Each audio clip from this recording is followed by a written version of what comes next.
You know, it's fascinating when we're asked questions like this, we ask them of ourselves too. We often think of these questions and struggle with it.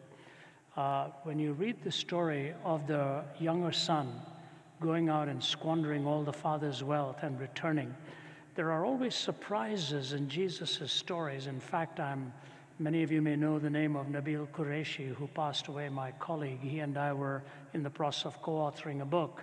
And with Nabil gone, Abdul Murray has taken that role now, and he and I are writing a book on the whole life of Christ through Eastern eyes.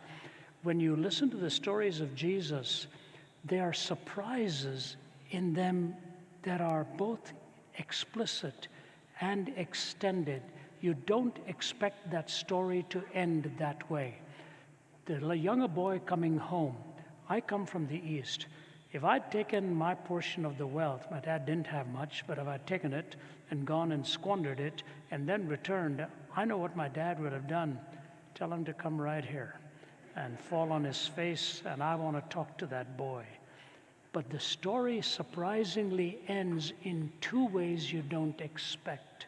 The first is that the father gathers his robes and he runs outside to welcome the son back. That's the grace of God extended in the gospel message, which is very unique. Please hear me now. In every other worldview, salvation is earned.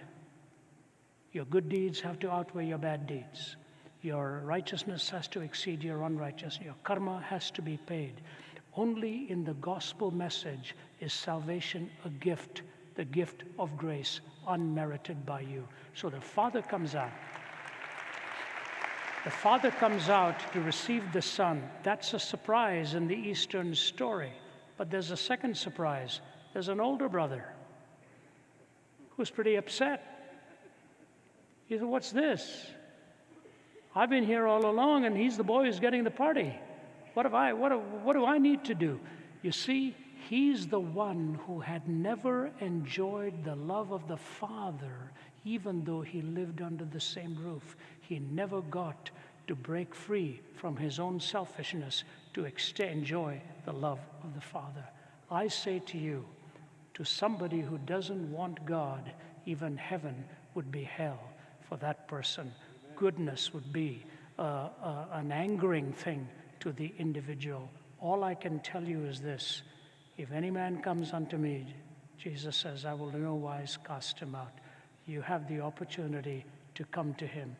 If you desire not to be with him, he will second your motion, and that is a choice you make for time and eternity. There's a younger boy who repents. There's an older boy who's in the house but never really enjoys being with the dad. You and I can fall into one of those two categories.